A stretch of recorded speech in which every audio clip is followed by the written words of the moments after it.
Good to see you all. All right, well, I guess it's about that time, so we can go ahead and get started. Tonight, obviously, our topic is coping mechanisms. Voila! And this is highly related to stress, anxiety, panic attacks, and somaticizing.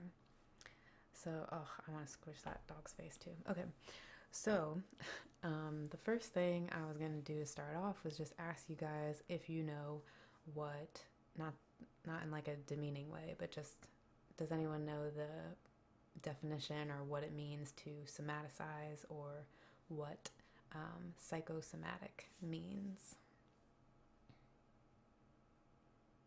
Generally, it doesn't have to be like a perfect definition, but if anyone just knows relatively what that is. Um, Kind of. You definitely do think a lot. I'm pretty sure to ruminate is to think on something, so.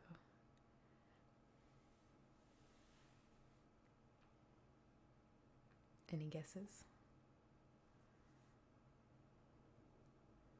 It's not a word that's like, yeah, Mike got it.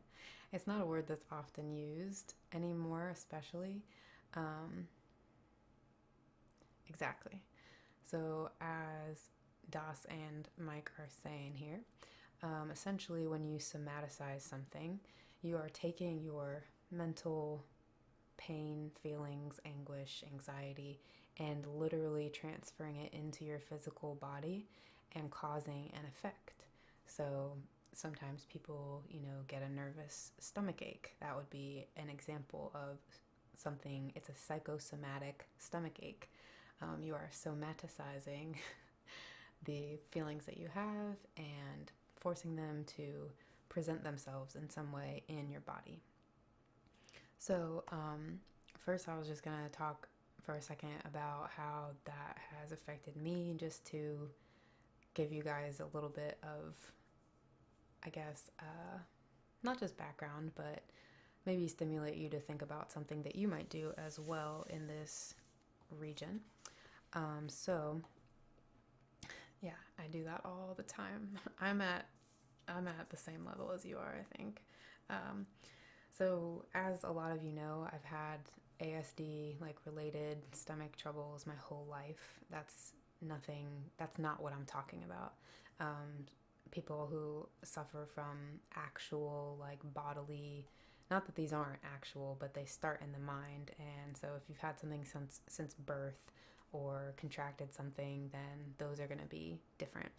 Um, but I didn't really feel any different than anyone else. It never really bothered me to have those stomach problems. I just kind of dealt with them as they came and went. But if we fast forward to like 2013, so at the time I was like 23 years old, I was living in Virginia and I was just not happy where I was.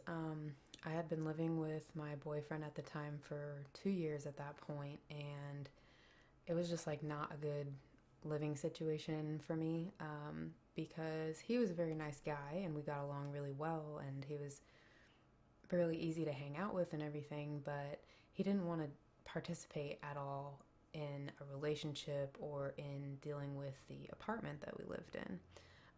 He never came grocery shopping, he wouldn't do laundry, he wouldn't pick up a rag and wipe anything, like just zero help whatsoever. Um, we discussed this, he and I, a lot because I was just like so stressed. I started going to school full time at the University of Mary Washington, and it was a pretty difficult private liberal arts school. So the course work, like for every hour you were in class, there was like 2 hours of homework or something like absolutely ridiculous like that. So I would have like 10 hours worth of homework every night, on top of which I was also working a part time job. So, needless to say, I was stressed out and I continued to try to get him to help me in the house. And it got really, really bad to the point where I was like, okay, what can I do to. I was trying to get everything. I was trying to do everything I could to like make it okay, make it to where he would participate. But he just didn't want to, and sometimes people don't want to, and I had to just learn that lesson. But I knew that if he didn't make those changes, that I didn't want to stay in the relationship, which was difficult because I was living with him and we were in a different state. Like I had moved, multiple states away. So it was kind of a big deal. It would have been a major breakup, and it was. It didn't happen until 2 years later because I continued to be scared, I guess, of getting out of where I was. The reason why I'm saying all of this is because over the course of those next 2 years, like 2013, 2014, my body just absolutely fell apart. I was so stressed about the thought of the breakup. I was stressed because I was asking him to help, and I would make like a list of things that he could do, and I would be like, please just pick one, do anything. And at one point he told me that he didn't know how to Windex a window. So I was like, okay, this is the level that we were at. It was really, really bad. So I knew that we were going to break up. It was going to be a big deal. Yeah, it was going to be a big deal. I was going to have to move back to Georgia. I was like not going to be able to finish school, and I loved the school that I was going to. And my body reacted to that stress in ways that I had never seen before. I started having to go to the bathroom like before I would leave the house, like 3 or 4 times every morning. My stomach was in terrible pain all the time. I started feeling dizzy. I would get vertigo like the second that I left my house, and feel very uncomfortable the whole way that I was driving to school. I would park my car and start to walk up the hill towards the building, and my legs would just feel like lead. I could not physically keep walking. I was just so nervous all the time. I developed hemorrhoids and panic attacks and sweating problems. Like, it was just coming out of my body in every way possible. I've never been more stressed in my life. And that's when I started developing like terrible agoraphobia, because I was scared that every time I would leave the house, I was going to have a panic attack. How many of you here have had a panic attack, by just out of my own curiosity? And you don't have to say you have if you don't want to.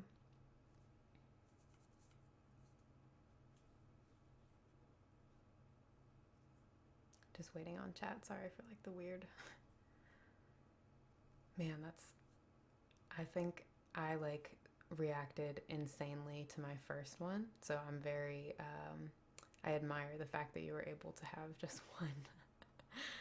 I've had an insane amount of panic attacks since that point, like 2013, 2014, and my most like recent one was just this past Monday, as a lot of you saw on social media. Yeah, exactly. So that's the thing. It's like it's only something that you want to experience once in your life. It's the most terrifying thing that I've ever like been through on a regular basis. Of course, there are other things that are traumatic and terrifying and horrific, but when you have a panic attack and you're not really sure why or where it came from or how to stop it, you just start getting worried, or I at least started getting worried that I was going to have them again. And I think in ways that helped me continue to have them. On top of that, I have TMJ disorder, which I know some of you said that you do as well. Here's my click. In my jaw, I would have a huge swollen jaw, and my ears would be so sensitive. I would have to go to class like with an ice pack and like hold it onto my face while I was sitting there, which was embarrassing. All of it just sucked. All of it was somaticization of my anxiety. Yeah, it's not a fun noise. I also got a lot of fevers and shoulder and neck tension. And again, I'm just saying these things in case you've ever noticed them in yourself, or maybe it will allow you to be aware of some of the things that might be unconsciously happening when you are Yeah, I don't exactly like talking about all of this stuff, but whatever, it happens. Um,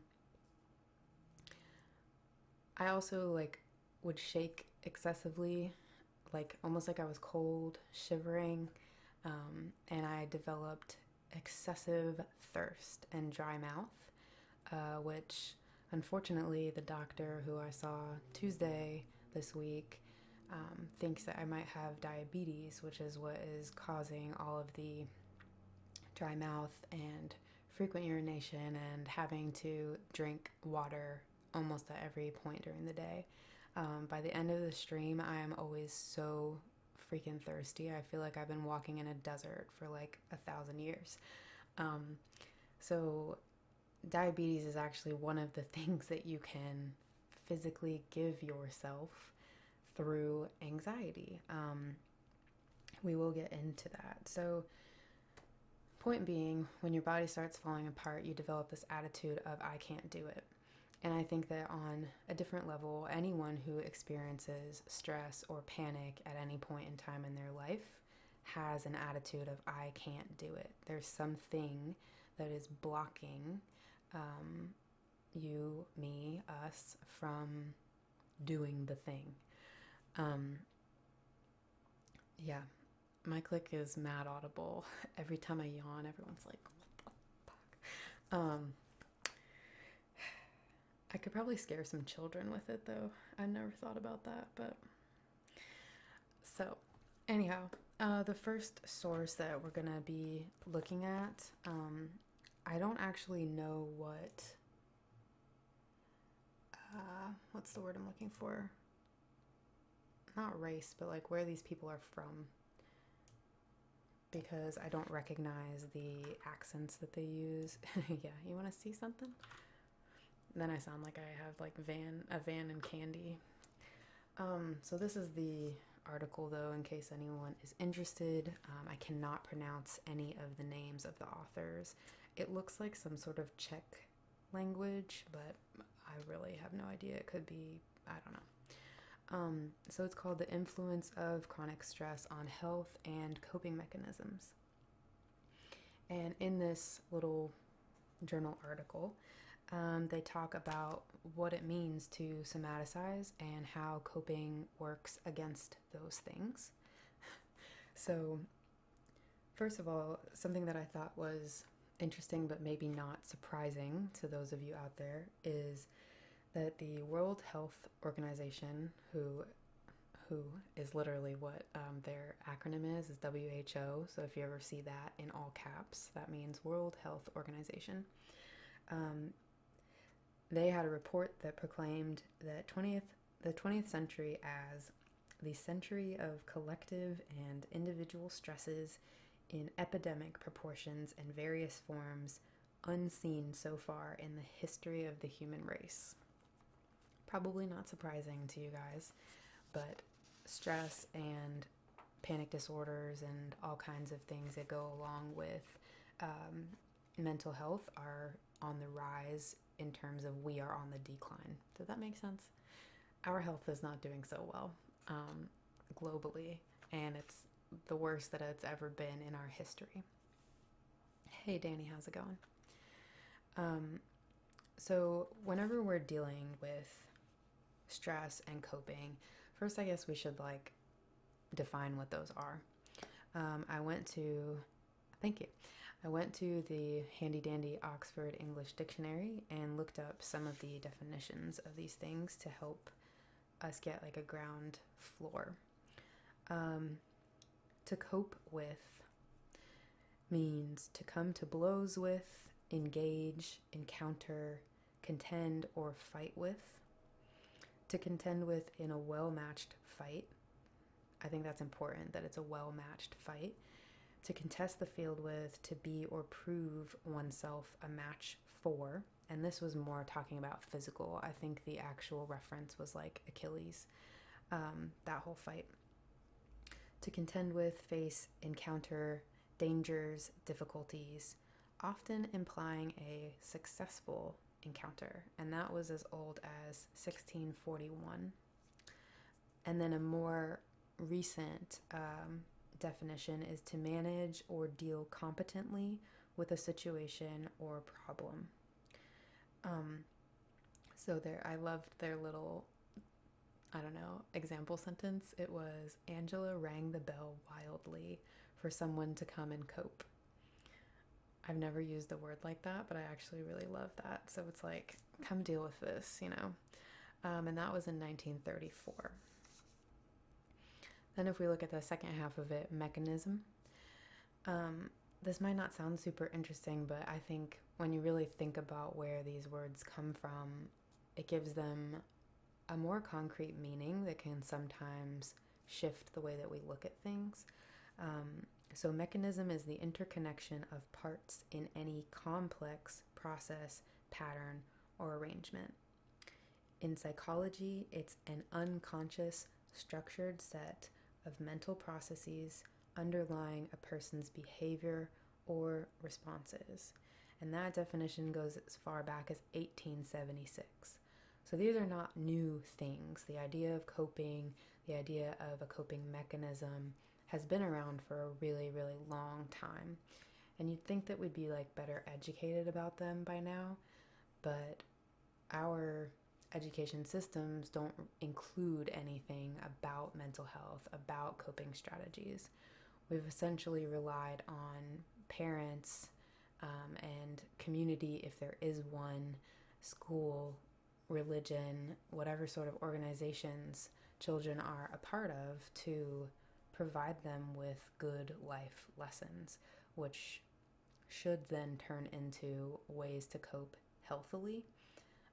But the truth of the matter is that obviously nowadays, not everyone has that influence in their life, and a lot of the parents don't even have the coping mechanisms for themselves to pass on to the children.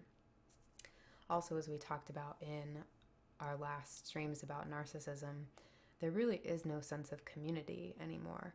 We discussed the fact that humans are supposed to be kind of pack animals. We're supposed to have each other's back. We learned that when we work together, things are better than when we are apart and disparate. So the lack of connection that has been growing and growing in our society over the past X amount of decades at this point has hit a point where I don't see any sense of community in my world. I don't, as we talked about, like, I don't know my neighbors and I don't belong to any groups. And I think a lot of people are on that same bandwagon. So where would we learn coping mechanisms at that point? And the last definition that I just wanted to have as a baseline is for stress. So stress is to subject a person to force or compulsion, to constrain or restrain, to compel to do something, to abridge the liberty of, to confine, incarcerate, to subject hardship, to afflict, distress, harass, oppress, to subject a material thing, bodily organ, or a mental faculty to strain, to overwork, fatigue. So that's a lot, but obviously stress is not something to be taken lightly, for as much as we kind of throw the term around, I feel like, a lot. So every situation that requires adaptation in our lives can bring about stress. By definition, stress is not necessarily a negative thing. We can have positive moments of stress too.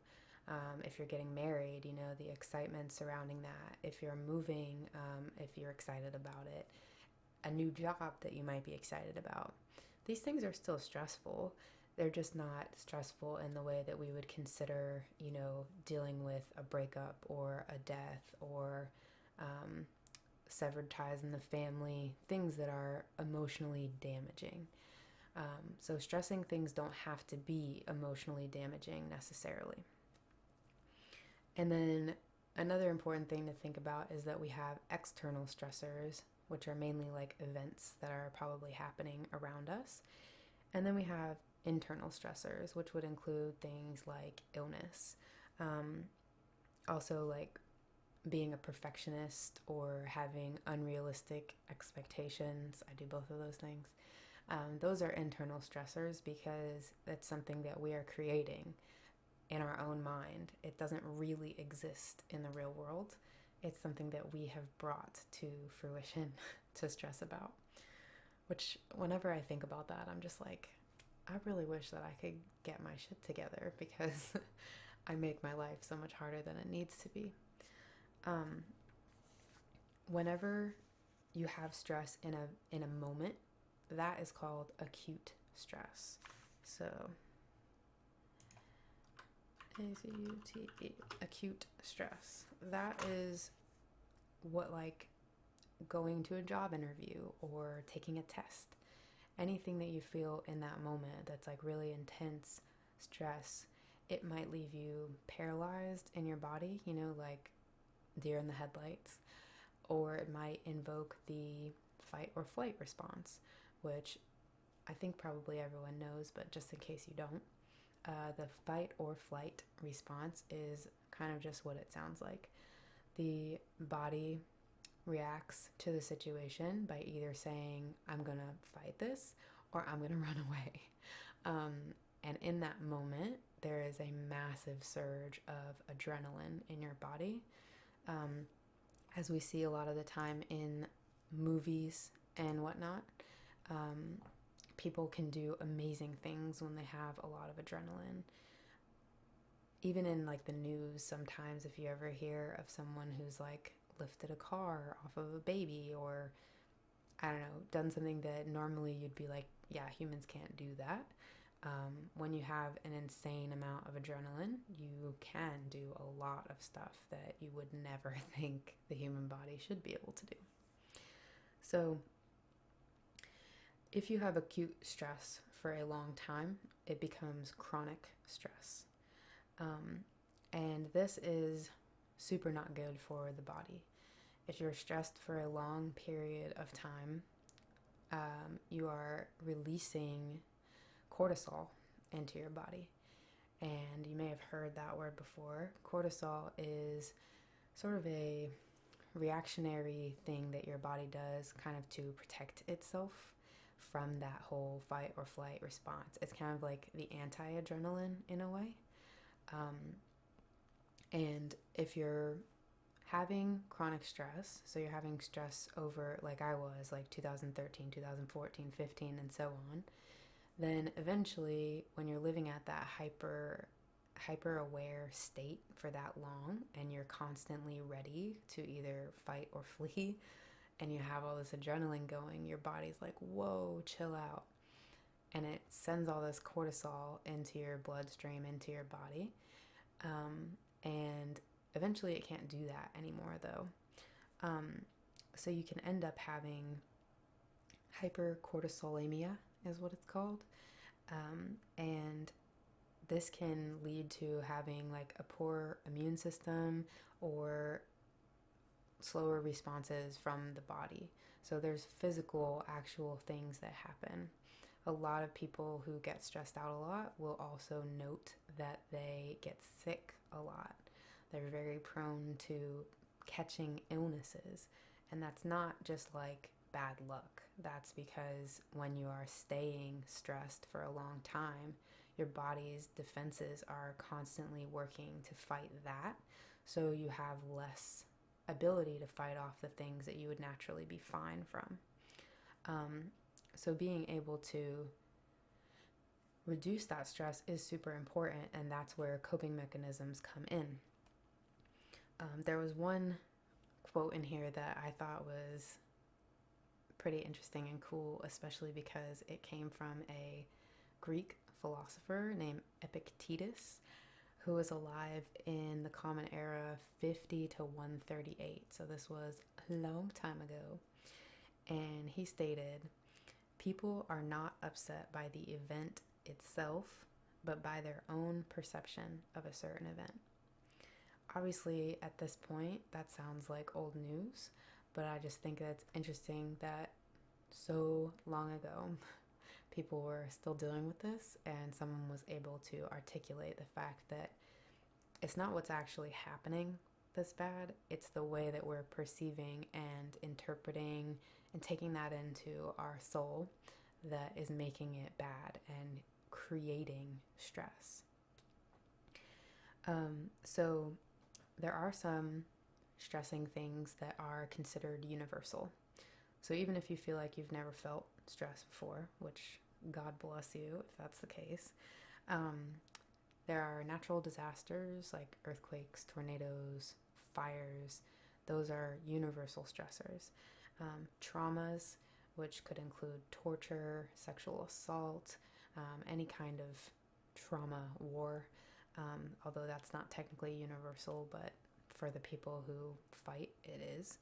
And then anything that just diverts us from our normal life experience as a whole would be a universal stressor. And most people are likely to have symptoms when something like that happens. It's very normal, is what I'm saying, in those moments to feel stress. However, then a lot of us also create stress for other things that are very individual. So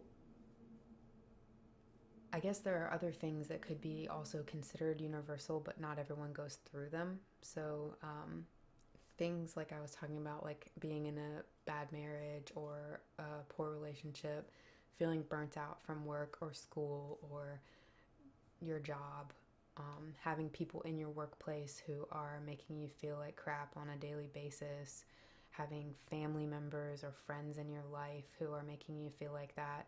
Those things are also very likely to cause chronic stress because they're around. Like, you're not getting out of the situation, which is exactly what happened to me at the start of my intense anxiety. So it's all up to the way that we perceive the event. And we might be wondering at this point, like, okay, well, why is it that some people can face an event and maybe they're stressed or maybe it's scary to them, but they're able to like conquer it and move forward? And then for others of us, we deal with an event and it like ruins the rest of our life. We feel like, we're stuck on like, I'm never going to do that thing again, or I can't do this thing because we didn't do it the one time. And that does have a lot to do with your own perception of whether or not you can do something. So you look at a situation and you judge based on what you know about yourself. Can I do this thing? And the kind of shame of it all, I guess, is that if you try to do something and you have a bad experience, there's a chance that it'll snowball and create this domino effect where then when you try to do something challenging, you tell yourself you can't do it, and likely you can. So you narrow yourself down more and more, saying, I can't do this, I can't do this. When in reality, all you're doing is ignoring your capabilities. Does that make sense? So we get to a point where we like don't acknowledge our own capabilities and therefore continue telling ourselves like that we can't do something when in all actuality we certainly can. I don't know if anyone can relate to that kind of feeling, but I definitely know I've done that myself, and it can be helpful when someone says like, well, let's think about where you've come from. Look at all the things that you've actually done. Whatever your life accomplishments are, like you've gotten your degree, you sat through this class, you dealt with whatever, like recognizing the things that you've actually achieved in your life is one way to help combat that. But who does that in the moment? Like if I'm stressed or anxious about something, I'm not going to sit there and be like, what's great about me? Like it's just not going to happen. So a lot of times it takes like an outside source, a friend, a therapist, someone who can say like, okay, slow down. You're totally overdoing this, and try to help you with that. But there are ways that we can help ourselves as well. And I'm going to hopefully talk a little bit about those in a second.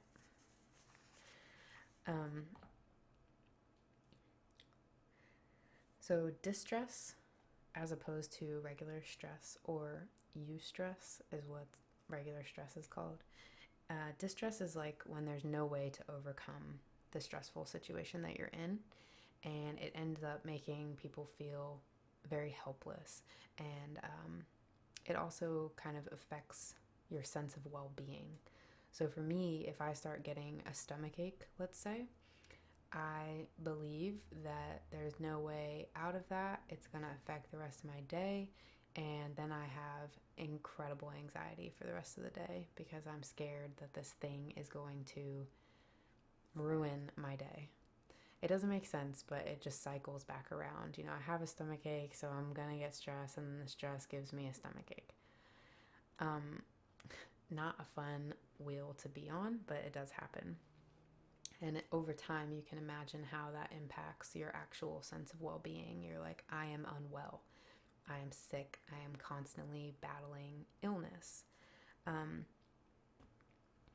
So I thought it was also interesting that the World Health Organization noted that for 60% of diseases, stress is a known reason, cause, I guess, of them happening, coming to fruition.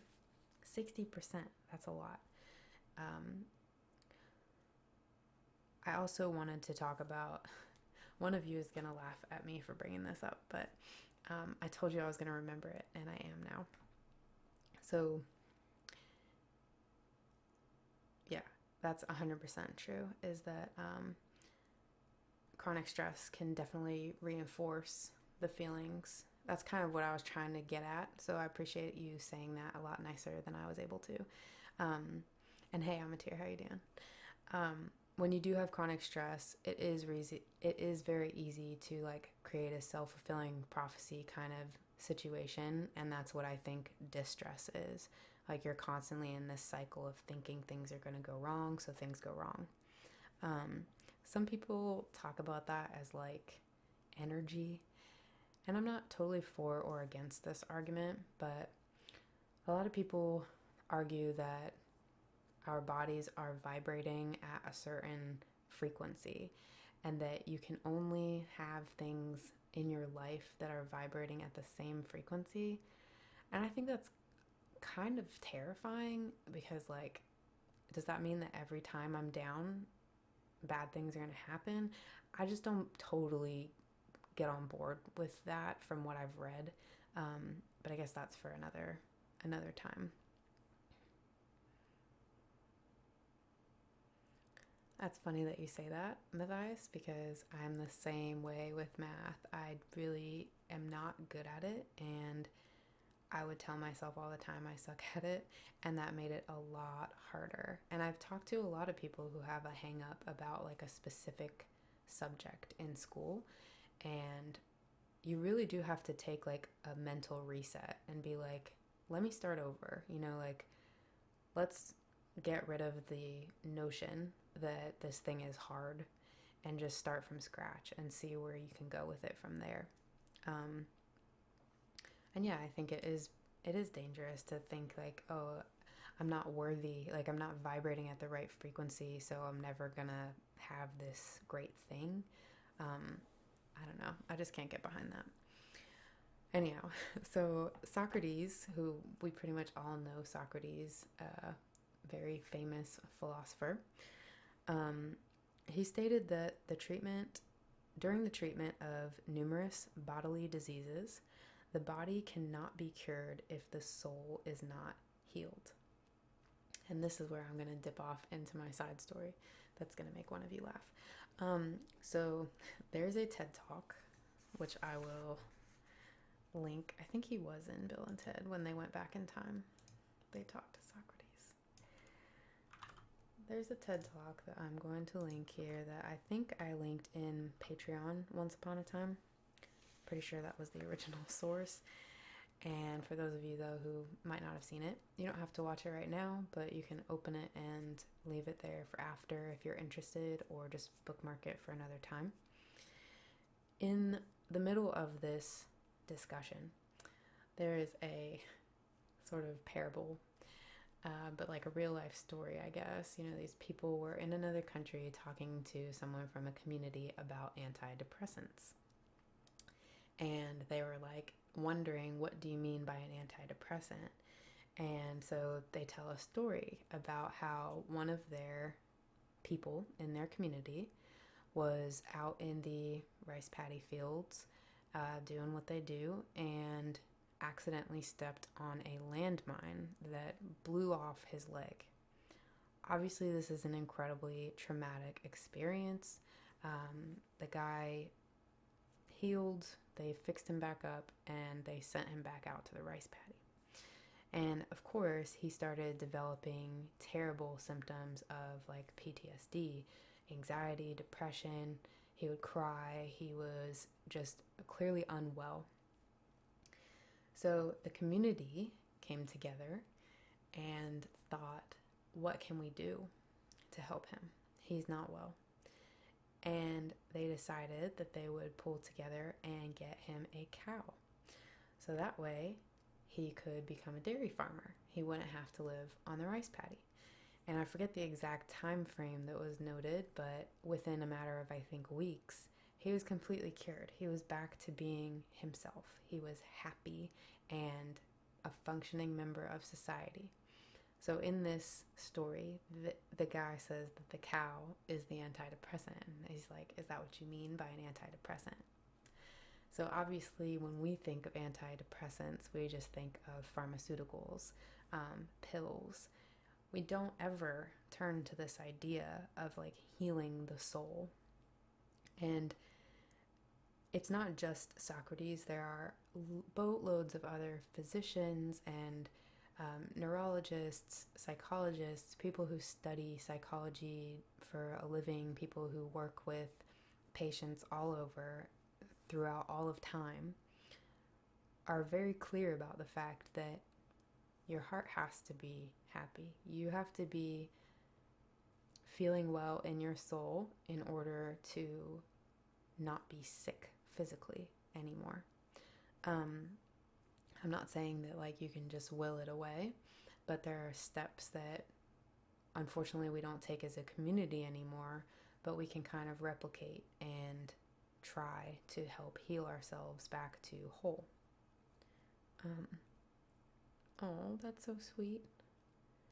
People can be antidepressants for us. Like, a lot of things can be antidepressants for us. A change of a job, like in the story, getting out of a bad relationship, getting into a good relationship, making a friend. You notice, though, that it all kind of has to do with where you're around, who you're around, your actual situation, not what's going on up here. It's not within you that everything needs to change. It's generally speaking, it's going to be things outside of you that need to change in order to get to the point where your insides can change. So emotional content is transformed into the bodily sphere as an emptying of excess anxiety, as we talked about. And in order to kind of create a remedy for this, we need a full-on approach. It can't just be taking a pill. It can't just be, going to therapy and talking about how much you hate someone. There have to be steps taken in order to feel better. It's not just going to happen overnight, and there's no quick or easy fix to it. So I wanted to read out, because I cannot remember all of these, the current things that are classified as psychosomatic diseases. And just before I do that, there is a difference between psychosomatic disorders and psychosomatic diseases. The disorders are functional disorders that are caused by stress and don't come from like a virus or bacteria or something. They come from the mind. And then the psychosomatic diseases are things that can affect your organs and your internal system, if that makes sense. So here are all the things that they qualify as psychosomatic diseases, meaning that there is physical, scientific research evidence that these things have been caused in human beings by stress. So for number one, it's the dermatological diseases, including acne, urticaria, neurodermatitis, and angioneurotic edema. So dryness of the skin, dealing with acne, and I think the urticaria one has something, I'm not entirely sure. The digestive system diseases, number two, you can get ulcers in your stomach, constipation, irritable bowel syndrome, and even Crohn's disease. Number three are the respiratory ones. Asthma and tuberculosis can be caused by stress. For number four is the heart and blood vessels. You can develop hypertension, angina pectoris, and heart arrhythmias, irregular heartbeat. For number five, there are endocrine disorders, including diabetes, hyperinsulinism, and hyperthyroidism. Number six, rheumatic diseases, chronic back pain, lumbar syndrome, and polyrheumatism. And number seven is the gynecological diseases, which are dysmenorrhea, which is when you don't have a period anymore, and spontaneous abortion.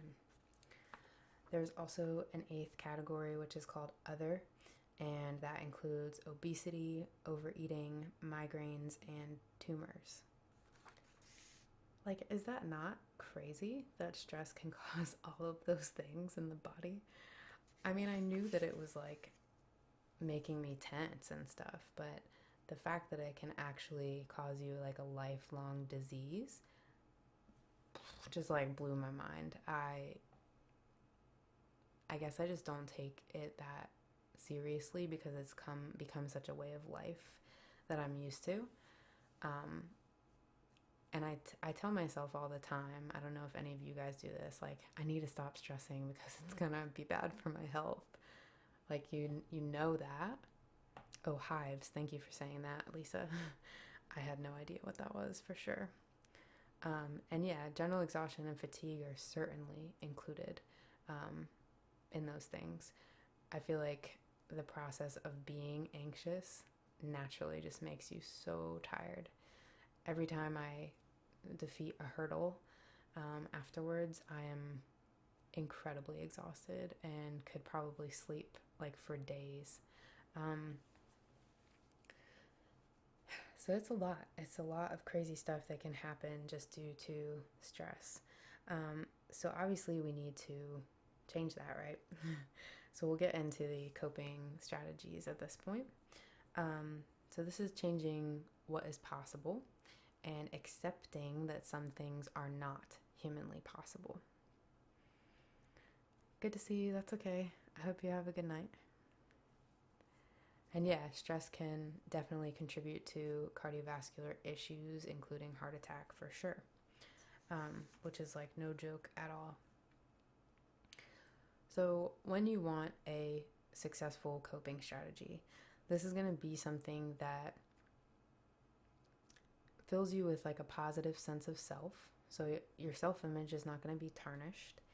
And it also is going to bring a level of like emotional stability to your life that you don't have when you're feeling stressed and anxious. It is the worst. And I'm sorry, if we did like a shot every time I said stress, we'd all be on the floor right now. So there are a bunch of different strategies, like categories of strategies, I should say. One of them is like to attack or confront the problem. Another one is planning. Like you look at a situation, you learn to understand it, and then you plan with how to deal with it. Another one is getting social support, which was like in the story from the TED Talk. Self-control is another one, which sounds weird because mainly when we think of self-control, we might think like, oh, I just need to stop stressing. This isn't exactly like that. It's more managing our responses to things and might not just be related to stress or anxiety disorders. it could also be other ways that we deal with situations that upset us.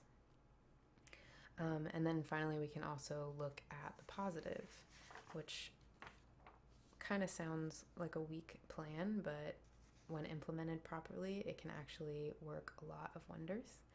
Hello, good to see you.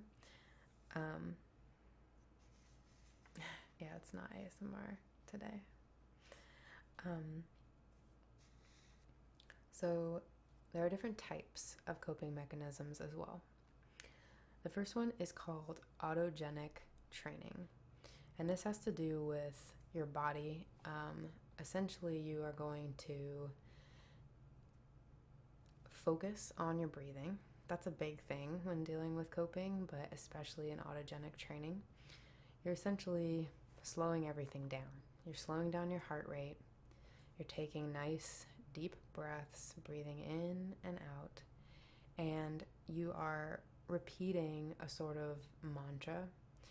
There are a lot of different ones, and it's not just like, I'm awesome. It has to do with the body. That's why it's called autogenic. So you'll say something like, you'll breathe and say, I am calm.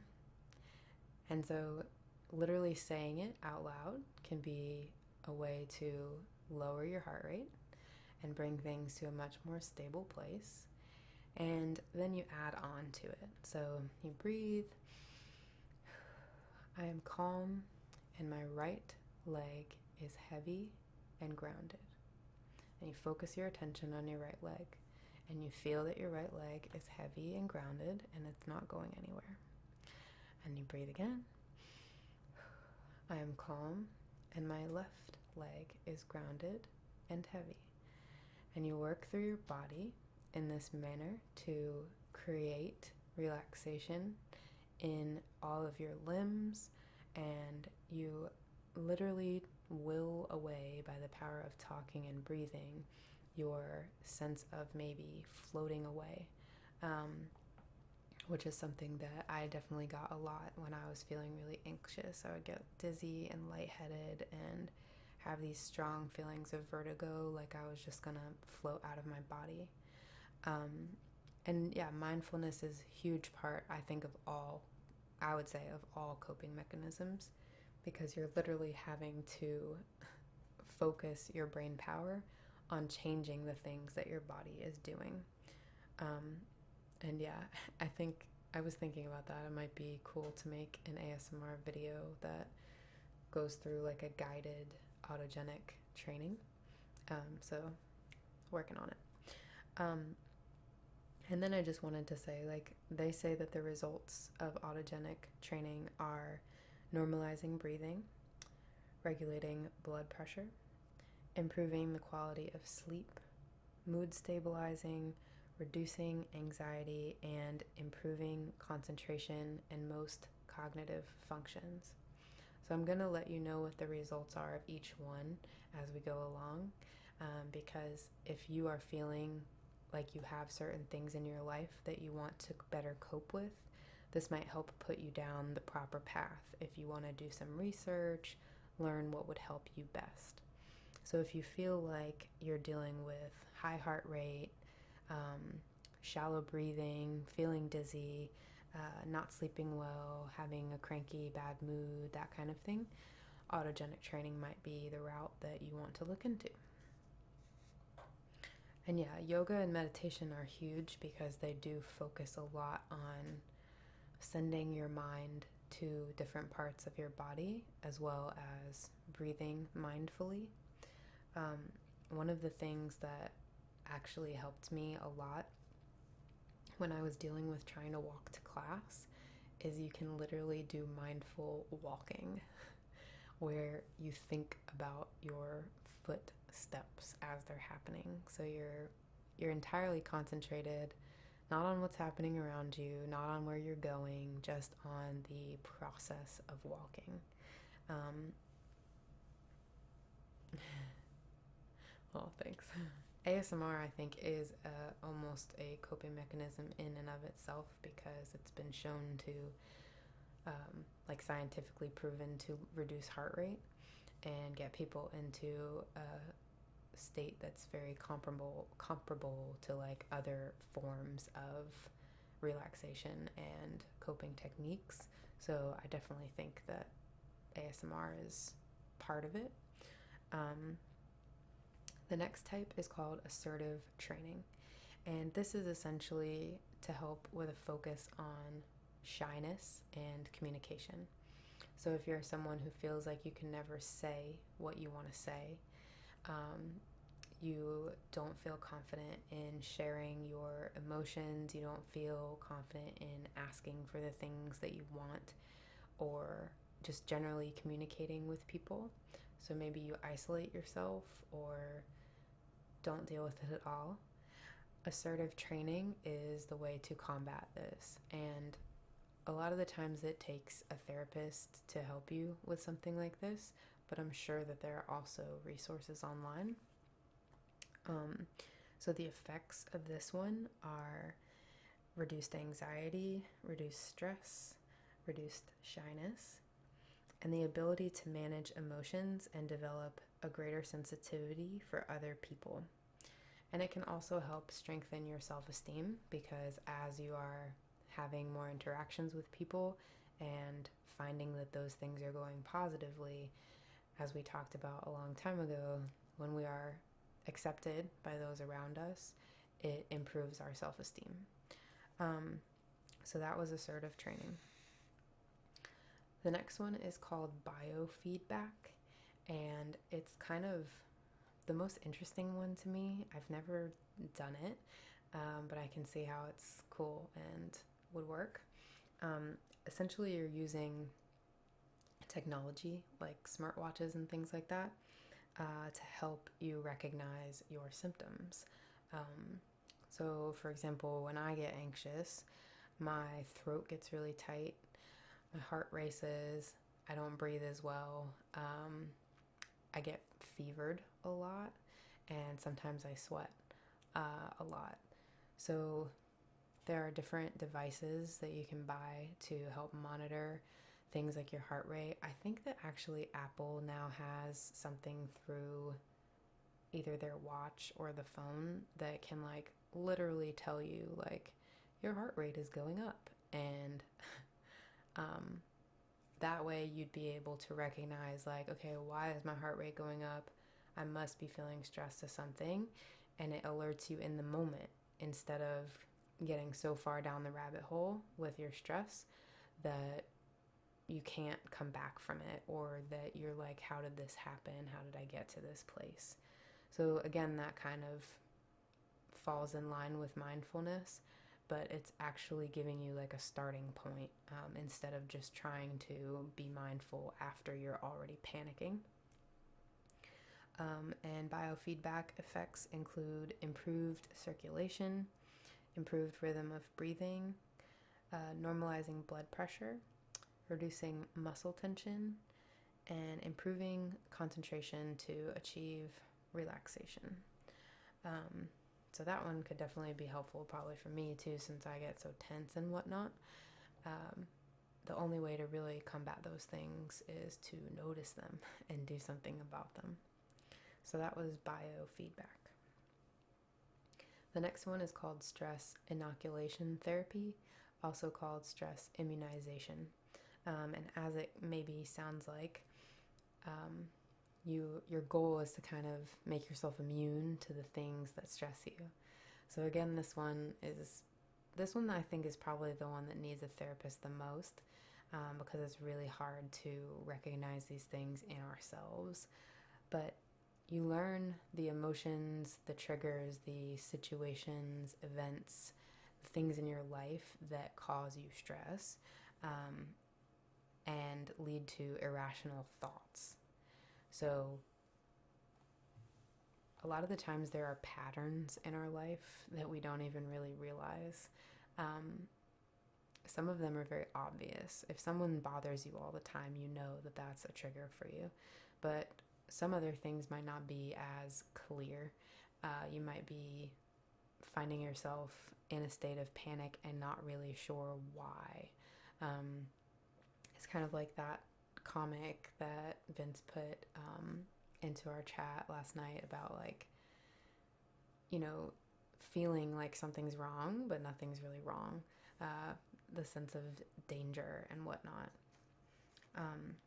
So the last thing that I thought was important just from this article was the fact that the way that they said it is that stress is a disease of the modern lifestyle.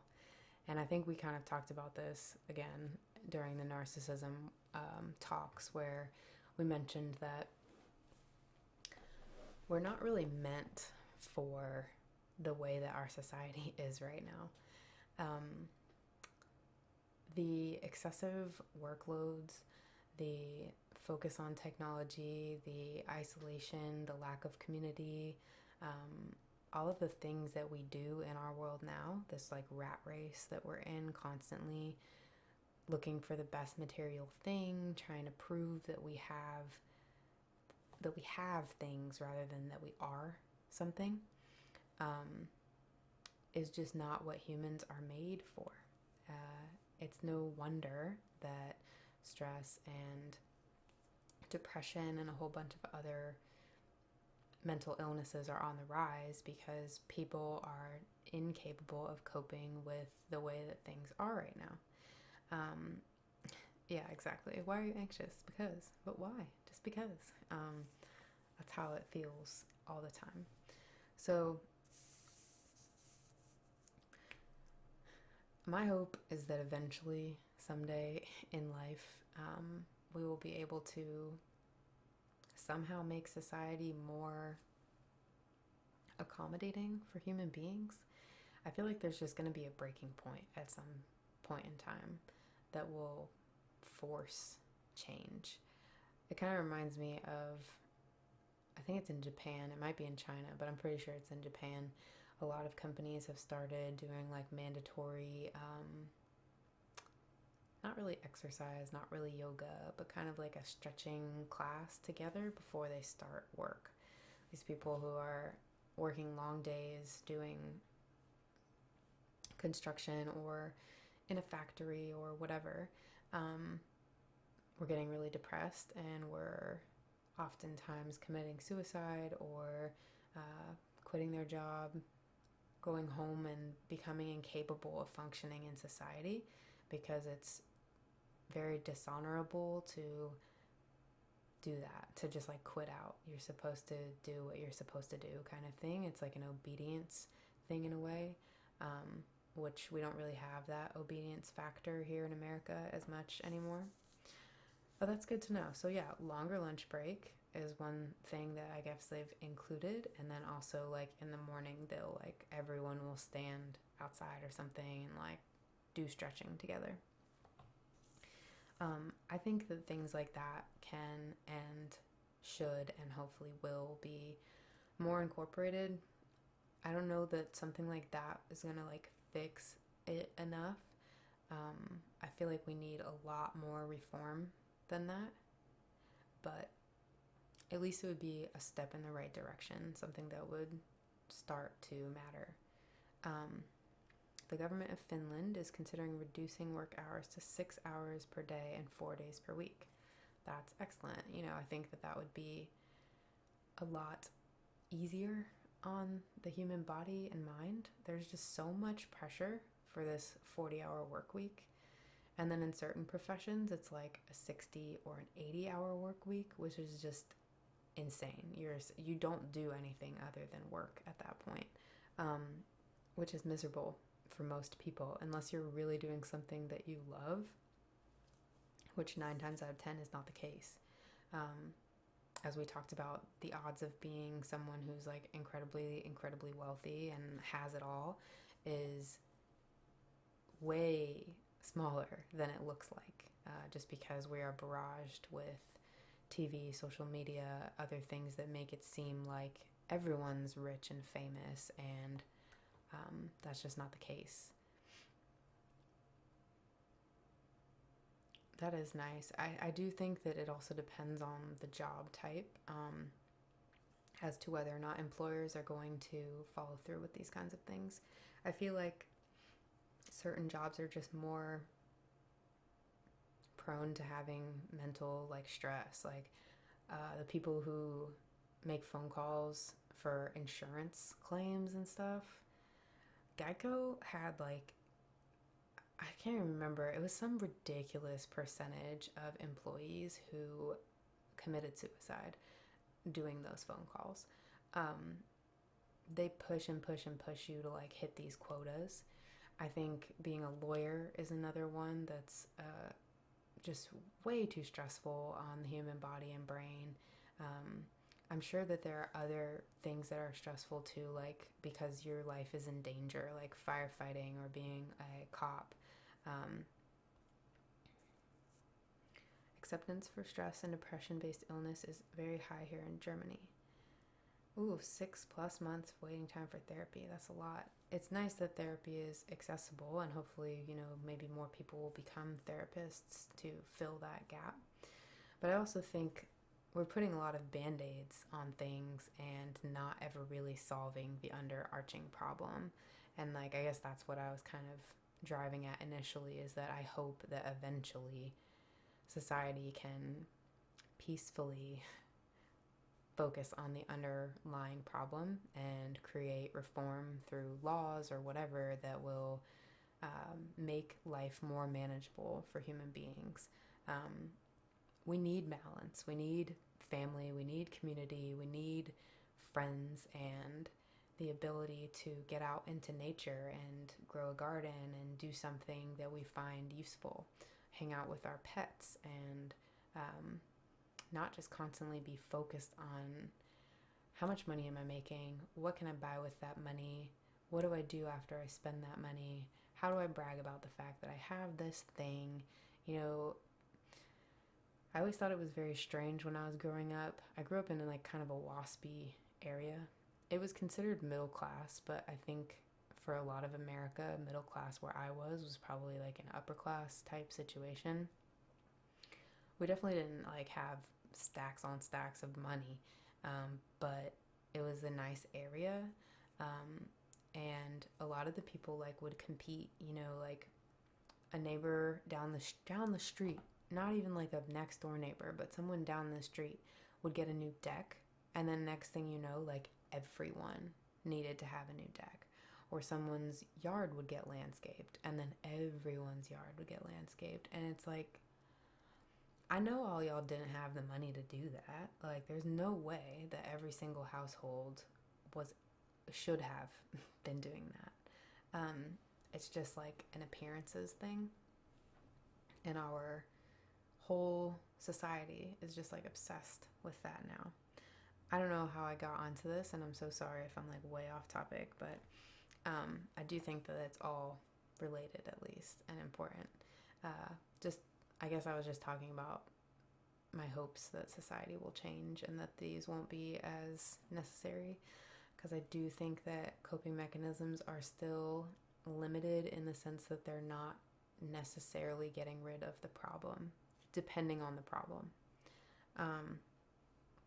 So some of the things that I did, that I learned to do, when I would go to class, one of my biggest fears would be of throwing up. I can still remember the girl in 7th grade in English literature class. Her name was Sasha, and she vomited orange juice right after lunch all over her desk, and I'll never forget that. I will just never, ever forget that. I think if you watch anyone vomit publicly, you don't forget it. It just sticks with you. She was a nice girl. We were friends. I didn't dislike her. I never made fun of her for it. I never talked even to her about it because I didn't want her to feel embarrassed, but you don't forget. And I never wanted to be in that situation. That is one of my biggest fears, is publicly vomiting. I don't know why, but it just scares the ever-living shit out of me. Even though I know that people would likely be able to relate, and I know that people binge drink and just throw up on the sidewalk, and they're oh, whatever. But I just can't. I can't handle it. The thought of that just makes me want to wither and die. So I started carrying around a plastic grocery bag in the event that I was actually going to throw up.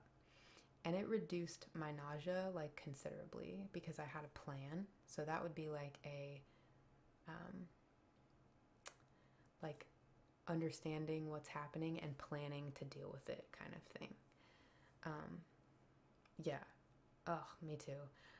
I'm the kind of person who, like, if I'm sick and my body is like, you need to throw up, I'm swallowing that shit for as long as I can. Like, I cannot stand throwing up. It is, in my opinion, just like the worst thing that the human body can do. I would rather do so many other things than puke.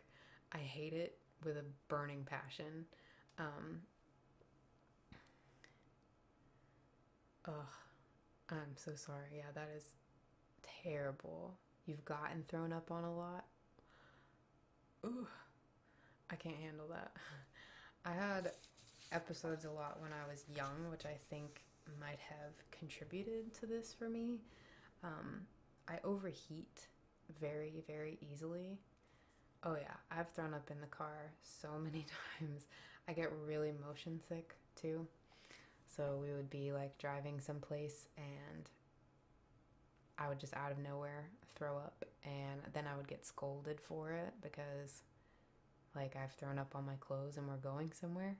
Um, but I didn't always know that it was about to happen. So I think that that contributes also to my like fear of throwing up, is like that I've been yelled at for throwing up. And one time I finally recognized that I was going to throw up. And I was driving around with my babysitter, Lee Licardo, rest her soul.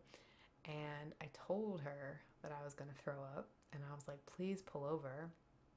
And she's like, oh, we're almost there. And I was like, no, seriously, please pull over. And I started to puke. And she literally pulled my favorite hat off my head and like used it to catch my vomit. And I was so upset. She threw it away, obviously, after that. But it was this adorable like white hat with a mint green like band and a bright pink pom-pom on top. And it was my freaking favorite hat. And yeah, I just feel like I've had a lot of weird traumatic experiences with vomiting a lot. So I just try to stay away from it as much as possible. And yeah, I hate that for you, Lisa. I cannot imagine how much that sucks. Um, anyway, enough talking about puke, sorry. So I would also sit in the back of the room, close to the exit. Wherever the exit was where I needed to be, and that would happen if I could, like in a movie theater as well, or any place that I kind of felt trapped.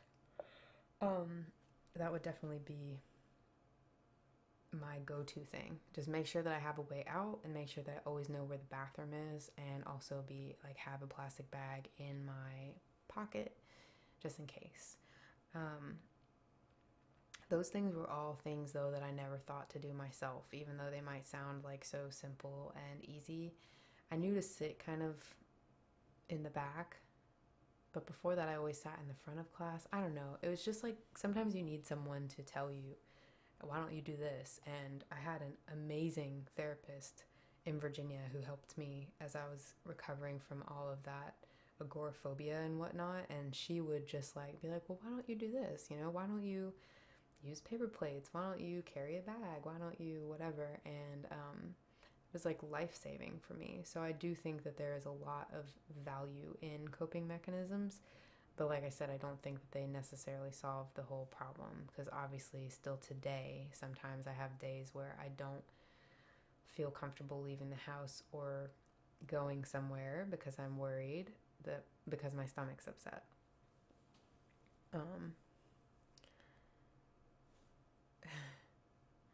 Oh yeah, keeping mouthwash in your locker or something like that would be helpful for dealing with it after the fact.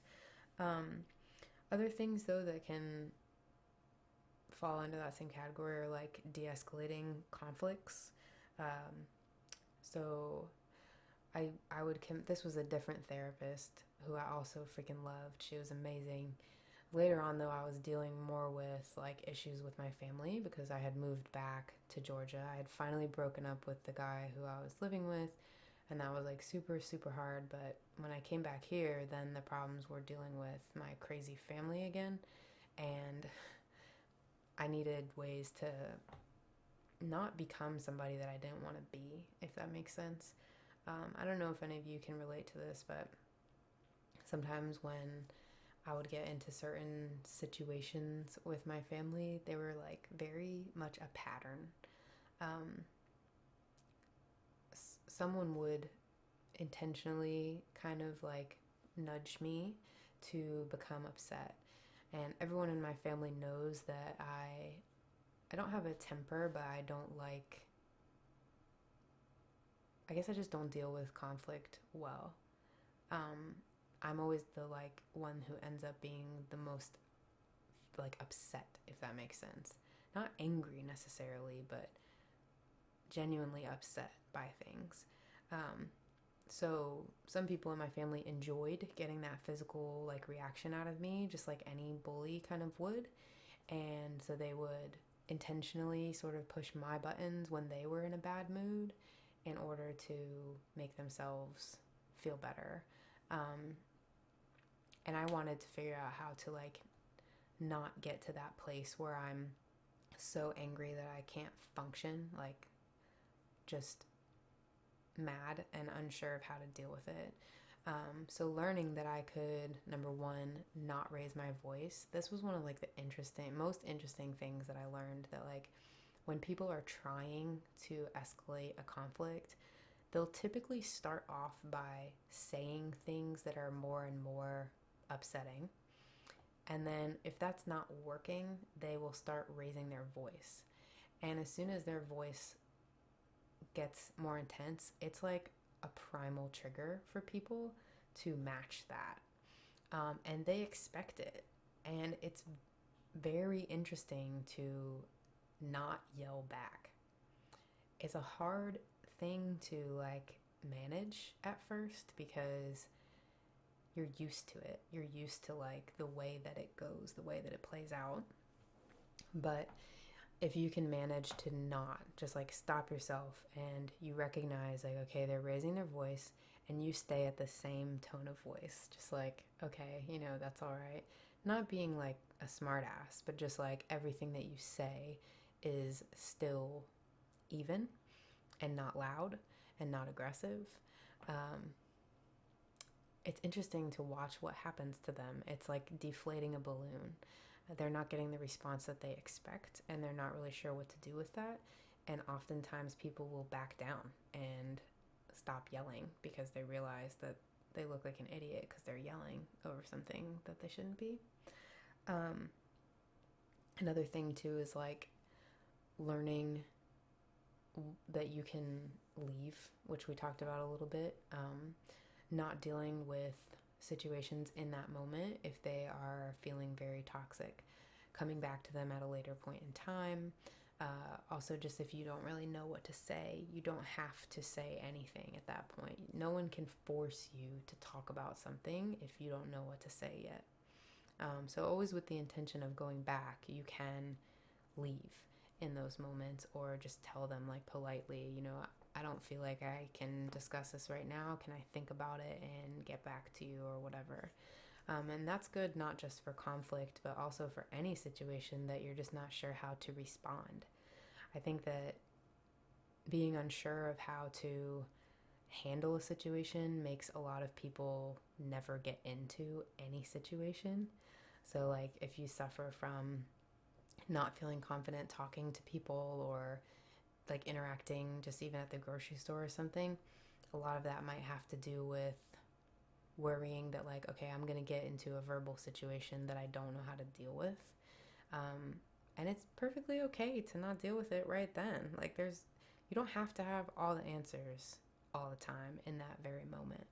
I think that's another really powerful thing to learn.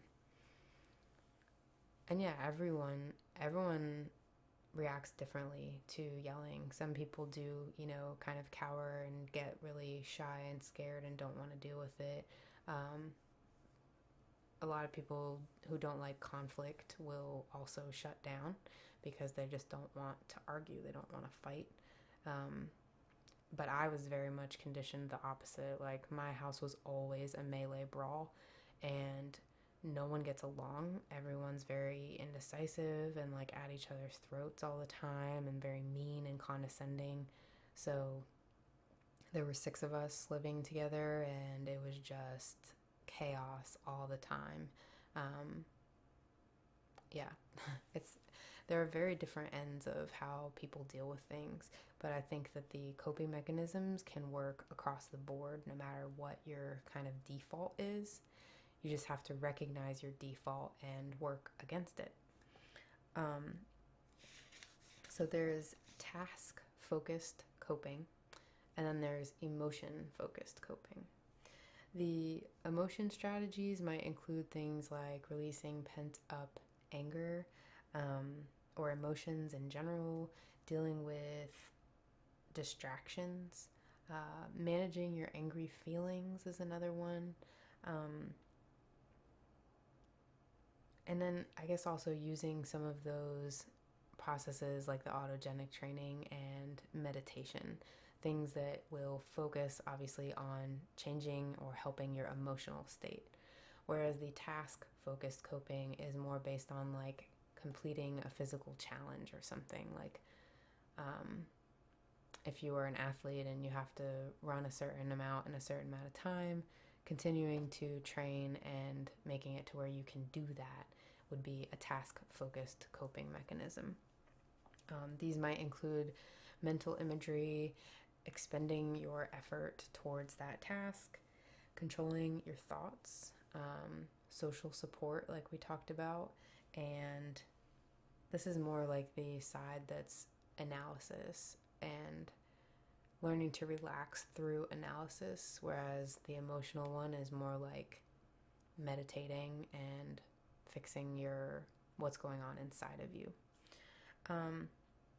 There's also something called short-term coping, which is also called maladaptive coping, which, as the name suggests, is not a good thing.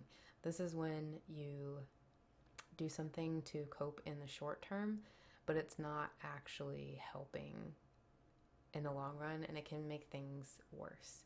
So like disassociating with a problem, or shutting down, getting away from it, self-medicating with drugs and alcohol, playing video games a lot, smoking cigarettes, doing things that in the moment kind of make it better, but aren't really helping you learn to do things better in the long run, if that makes sense. That's fine. So, unfortunately, like, your disorder will just continue if you're doing maladaptive coping. It's never really going to get better at all, because you're not focusing on the problem. So, next I wanted to move into just get started a little bit. We have about half an hour left. This will be a little bit more interactive. I'm sorry if all of that was boring. I hope that some of it was interesting. This is the DBT workbook. So DBT is dialectical behavior therapy. CBT is cognitive behavioral therapy. This workbook is, I don't think it was that expensive. It doesn't say on here, but a lot of people buy and use this workbook in therapy, but it's also something you can definitely use at home by yourself, and it's actually really, really helpful. Well, thank you for getting the boop on them. And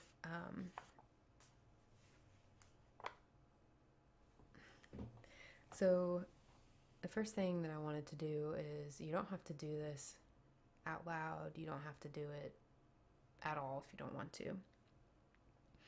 But at the beginning, they ask you to write down 3 ways that you currently react to things that you would like to change. So their exact wording is, write down 3 ways you currently react to your emotions that you want to change. In other words, what 3 things do you do when upset or overwhelmed, that are damaging, and that you are committed to replace with better ways to cope. So essentially, they're asking you to like set your intentions for getting better. Focus on things that you want to change and that you really do want to change, not just things that you're like, oh, I don't like this, but you're not going to actually actively work towards it. Thanks, Lisa. In Frederic, I appreciate it. Junk food. Mine were so it would have to be about emotions, dealing with that. So like when I am feeling X, I eat junk food. That would be like making it focused on the emotion that leads to the action, if that makes sense. My 3 things I'll share with you. I wrote these in like 2015, I think, like that. So they're not exactly totally accurate to my life right now, but number 1, I said, when I get angry, I can't control it. I say things that after the fact, I wish I hadn't said. I've gotten a lot better at that. I've also like removed the people from my life who made me that angry. And I don't really get angry anymore. Sometimes maybe, but not to that extent. Junk food is a really hard thing to get past. I'm like, just now feel like I'm making progress on that for the first time in my life. My second thing was, when I feel that something is unfair or wrong, I can't let it go. And this is still so true for me. I have a huge problem with justice. I hate when someone is like mistreated, or if something very clearly should have gone one way and didn't. Even if it's just like a call in football that was like clearly made wrong. It doesn't have to be something serious. It's like a balance disturbance to me, and I just can't stand the fact that that's not how it's supposed to be. Like, why did it happen this way? I really get hung up on things like that, and I have a hard time moving forward, and that can be really irritating to the people around me because I'm just obsessed. I'm like hyper fixated on the fact that this thing didn't go fair. I'm huge into fairness and justice. I try to tell myself, like, who am I to decide what's fair and just? But sometimes I feel like it's like a universal thing that we all agree upon. So I've definitely made progress in accepting that there's not always a winner and a loser. It's not always black and white like that. But it's still sometimes difficult for me to accept certain outcomes. I don't know enough about football yet to like make comments about plays, but I just don't like if someone was clearly out of bounds and then they didn't say anything about it, or someone, I don't know, just if something clearly happened that was miscalled. It's such a small thing, but it just feels like justice wasn't served to me. Well, thank you. I don't know. It might have something to do also with just the fact that there were a lot of injustices in my childhood. And I never really got to. Good night, Emily. Thanks for coming. I never really got to suss those things out in my life ever. I think I've gotten past a lot of them, but there was never any sense of like fixing it, I guess. And I guess that is unsettling. And I appreciate you saying all of that. I don't know if I'm worth listening to in that sense. I do try to be fair as much as I can, but again, I'm not like the be-all, end-all. I'm not the police of what should be and what should not be. My third thing was, in multiple ways, my anxiety overwhelms me and negatively affects my life. So I just had a lot of different anxiety problems at the time that I wanted to focus on as well. So again, if you do want to do this for yourself, I'll repeat the sort of task. Um, Write down 3 ways you currently react to your emotions that you want to change. What 3 things do you do when upset or overwhelmed that are damaging? And you need to be committed to replacing these things with ways to cope. So I saw someone also talking about, oh yeah, Vince, you said you've done cognitive behavioral therapy. So this is different mainly because it's, I guess, dealing with like your ability to tolerate things and handle the situations that come your way. It's based on your own behaviors, not your thoughts as much, I guess. I don't even know if that's fair to say, but the first sort of chapter in this book is talking about distress tolerance skills. So essentially, this is your own ability to deal with stress, tolerate stress, which doesn't sound like a lot, but it's actually like a really big deal. If you can better handle stress, then you're not going to be as scared to get out there and do things or talk to people. And reactionary is a big one for a lot of people, I think, too. I think, especially like with the fast pace of things like Twitter as well, and like people just don't think about what they say a lot, I don't think. It's very easy to become upset at something that someone says and then just immediately like spit back the first thing that you think. And oftentimes I find that that's not really what we mean. It's like you can have so many feelings based on something that someone says, and some of that might be from like your own baggage too. So you might be interpreting something differently than someone meant it, or you could react to something like, let's say someone who I'm dating decides to say something that doesn't like sit well with me. Okay, well, what reason is that for?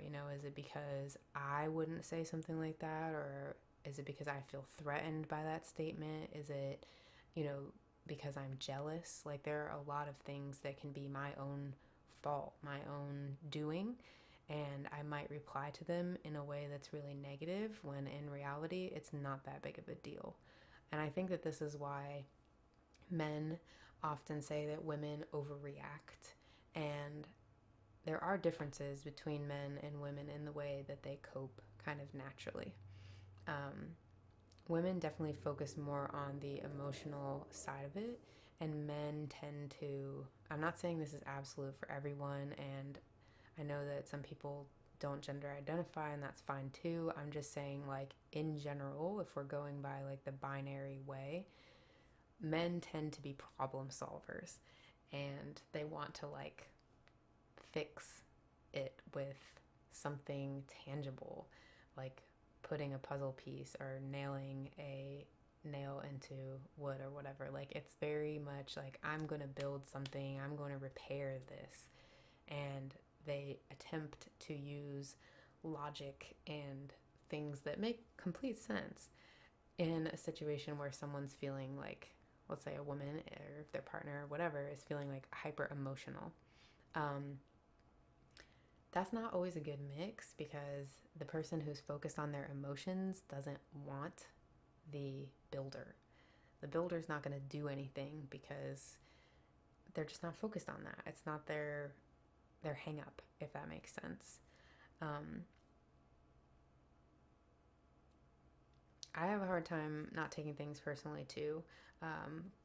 Constructive criticism kind of isn't like really a thing to me. I have to like physically calm myself down when someone says something that's critical of me, even if it's not that bad, or if they're saying it in a polite way, because I just get nervous that means that like I am terrible and suck as a person on the whole.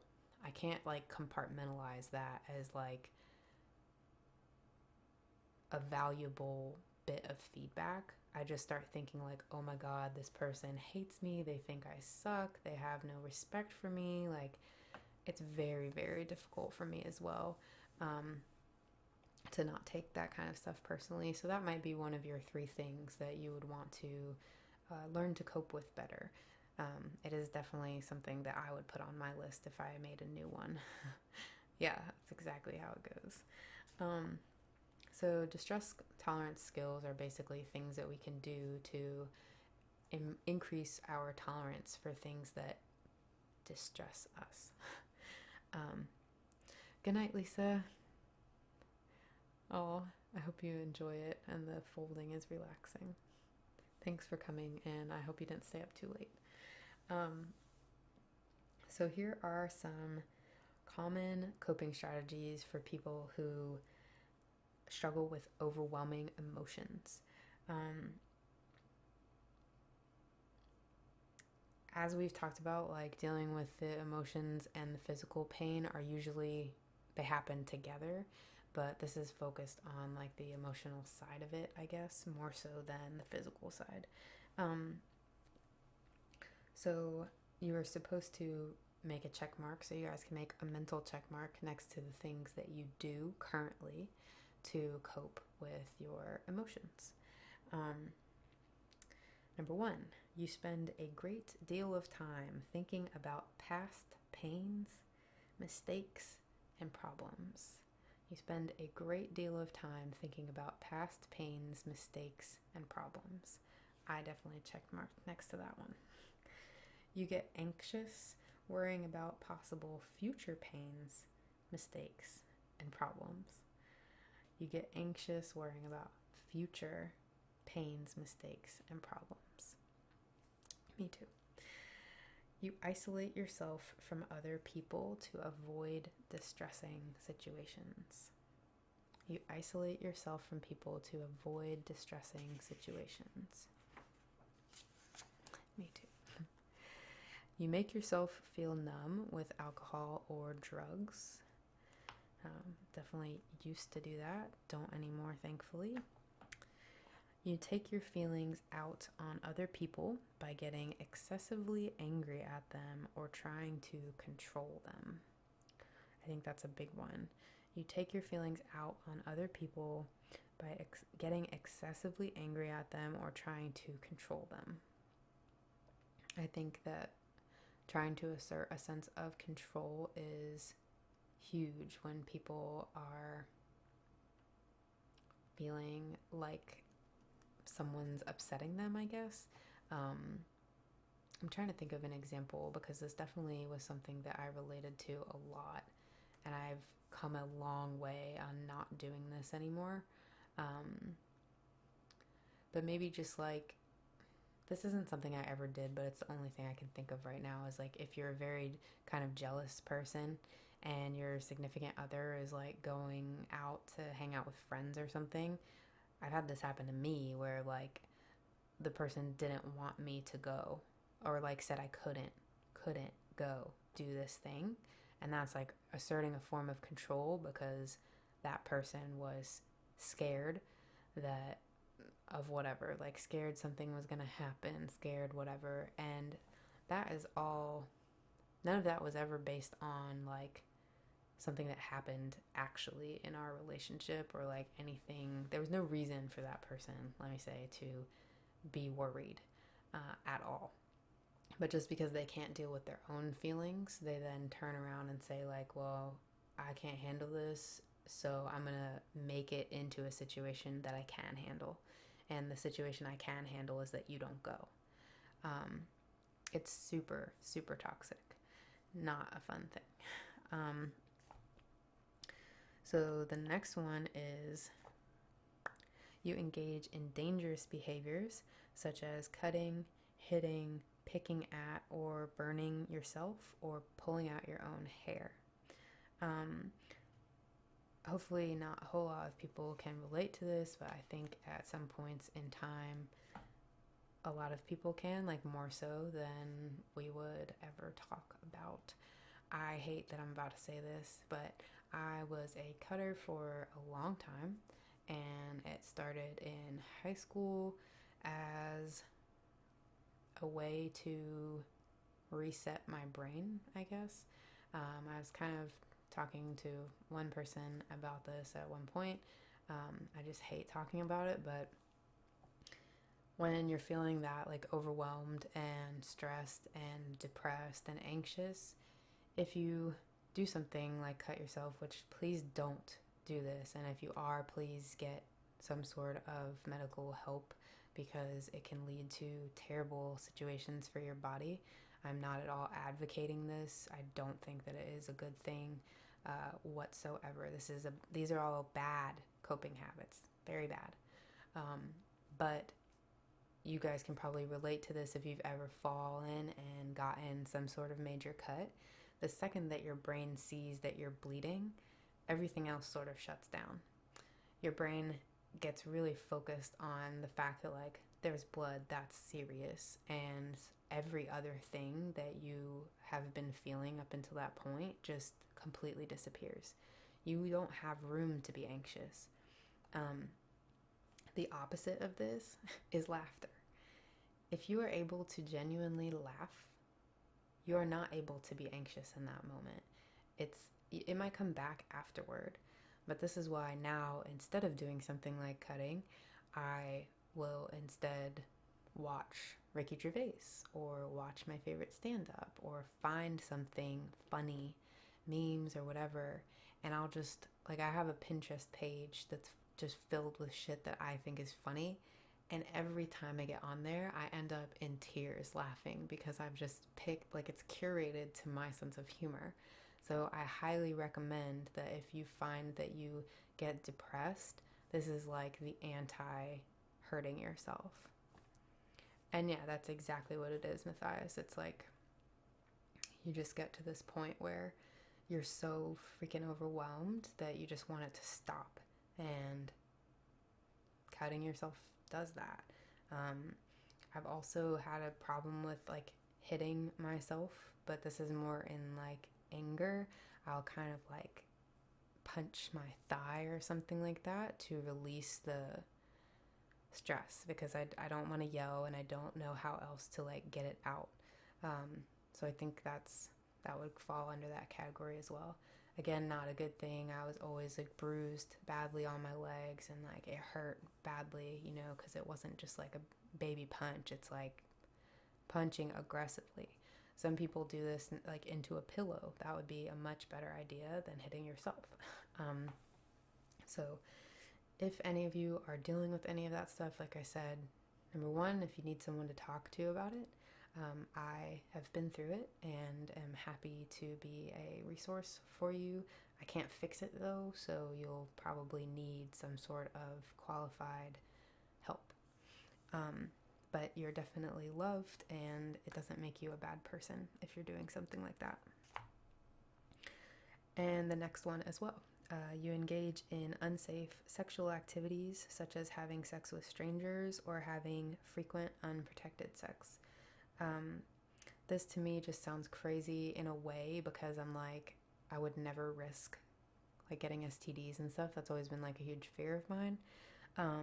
But I can see kind of how that translates into modern things like sending nudes to people or, you know, having very flirtatious conversations with strangers on the internet, provoking people to be sexual. I think that provides a rush that people enjoy. They want to feel wanted, they want to feel connected, they want to feel the power and control of, well, that sexual activity brings. You know, it can be a very dominant thing to get involved with. So that's another thing that a lot of people do in their own kind of way to deal with. But obviously there's a huge risk nowadays. Like, there are STDs, there are HIV, like there's plenty of things that can happen that will be no bueno. And not to mention, if you made up with the wrong person to have sex, you could end up dead in a ditch. So, not the best one. If you're gonna do something like that, I think that the sexting or like sending nudes is risky as well, because you just don't know where they're going to end up. But those are definitely the more chill options out of those things. The next one is you avoid dealing with the causes of your problems, such as an abusive or dysfunctional relationship. So this would be like me if I didn't cut my family out of my life. I would have been avoiding dealing with the problem, even though it was like, as I've said a million times, like the hardest thing for me to make that decision. It was the best thing that I've done, and I've grown so much since then. Like, it's amazing how much opportunities and windows have opened for me because I was finally willing to let go of the abusive and dysfunctional relationships in my life. But it can be really hard to get to that point where you are willing to remove someone from your life. We get sucked into these dynamics with people, especially if they've been around for a long time, and sometimes we can't fathom like not having them. The fear of losing that partner, that friend, that family member outweighs what you know, which is that that's not a healthy relationship. So a lot of people just don't deal with it and just continue on that horrible cycle, and you're never going to get better in that case. Welcome to Elo's channel. You use food to punish or control yourself by eating too much, not eating at all, or by throwing up what you eat. I obviously am not going to throw up what I eat because that scares the shit out of me. I don't like vomiting, but I certainly have spent the majority of my life in cycles of eating to control how I feel. Like, they call it comfort eating, but yeah, it's really just trying to manage yourself in a way that's not good, because usually when you're eating like that, you're not eating fruits and vegetables, you're eating the junk food that we all cursed earlier. It's Twinkies and dill chips and, chocolate and the best pint of ice cream from Ben and Jerry's and whatever. Like, it's a really toxic thing that does a lot of damage to the body. You can go from like losing weight to gaining weight to losing weight, and that, makes your skin sag. You can get stretch marks from, I don't really have a problem with stretch marks, and I'll be the first one to tell you I have them on my body, and it doesn't bother me in the slightest. But if that's something that you don't want to develop, I know that men sometimes can be a little more worried about that, especially like on the arms and areas that you can see. But stretch marks are normal. Plenty of people get them just from building muscle. However, when you know that it's because you were binge eating every night that week, it hits differently, and you don't feel really good about yourself, and that can lead into continued problems with your body image, how you feel about yourself, and then it just like continues to cycle. I definitely think that I have like an eating disorder in the sense that I've been an addictive eater for most of my life, and I will eat way beyond when I'm full, because I just want to keep eating, and I like the taste, and it just makes me feel better. But lately I've been like fighting that with my whole life because I'm sick of it, and it's kind of freeing in a way, but it's still hard. It's still hard for me to like see something that I want and be like, no, I'm not going to have that. I'm going to have the fruit instead. I'm going to have the vegetables instead. I'm going to skip the Cinnabon. Like, I don't want to, but you have to if you want to get healthier.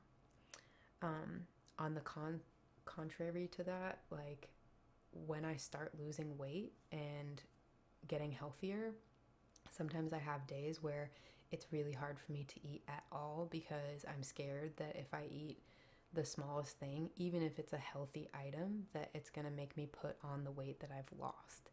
And my fear of like regaining that weight overwhelms me and makes me like literally anorexic for however long it lasts. And it's hard for me, but I have to like talk myself back into like, okay, think about this. You know, you exercise today, you have been eating well, like just have one piece of fruit, and I just go from there. Just try to like eat something small.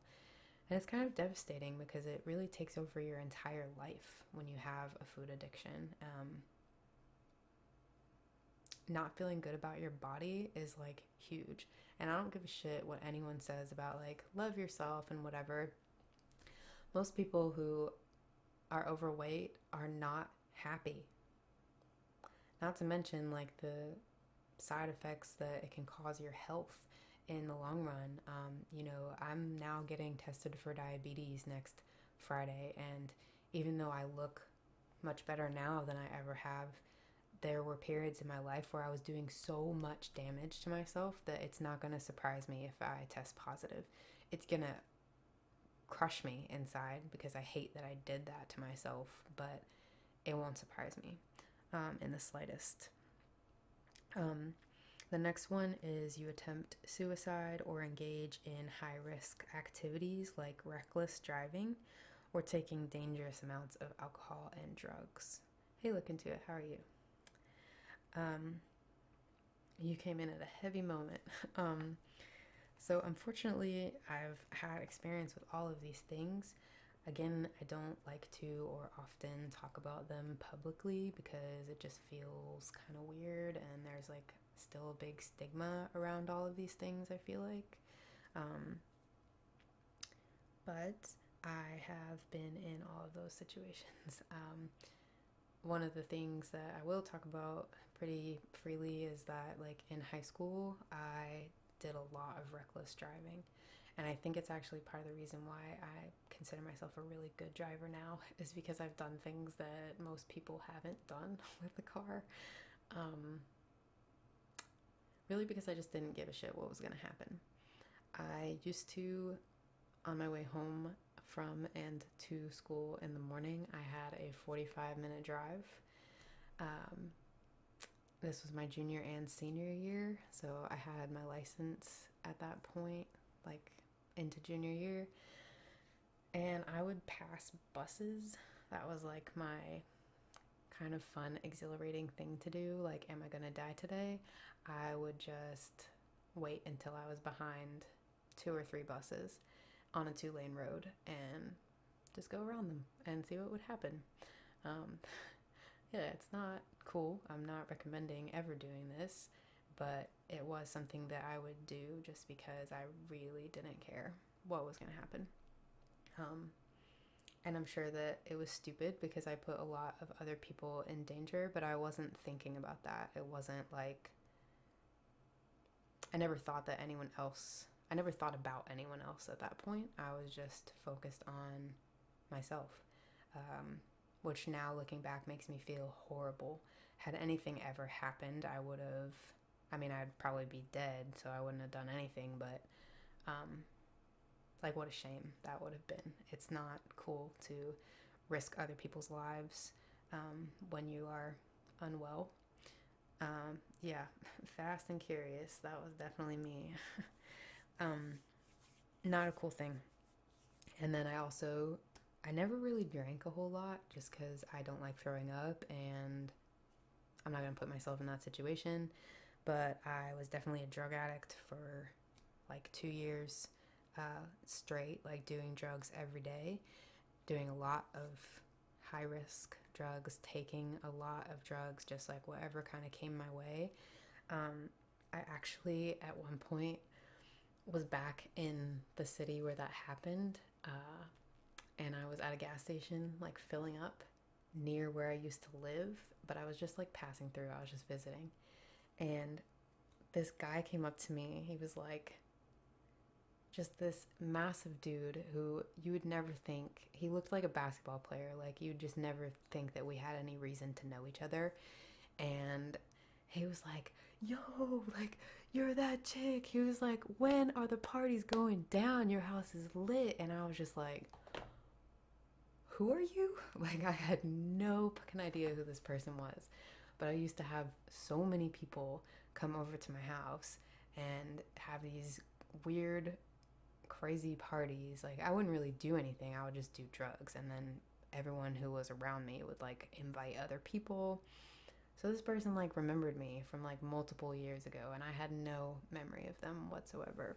That's how bad like my drug stint was.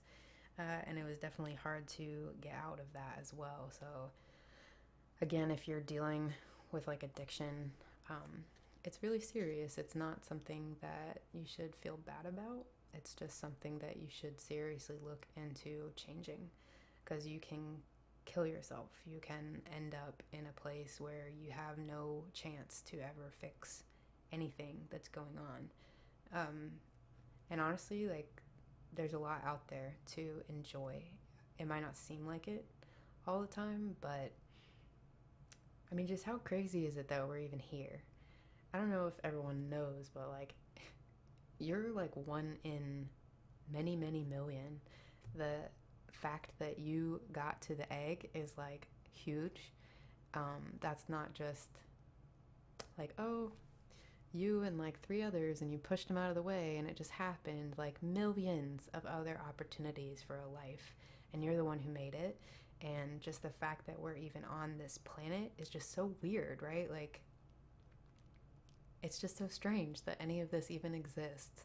And looking at all the different things in nature, like trees and plants and all these different animals and like dogs and cats. I mean, what are they? Like, it's just so weird. There's so many interesting and strange things on this planet to just be fascinated by. It doesn't have to be all serious. It doesn't have to be all work and depression and wanting to die. You know, like, the reason why we feel that way is because we're hyper focusing on things that are not worth it. They're not good for us. They're only going to hurt us in the long run and keep making us stressed and sad and depressed.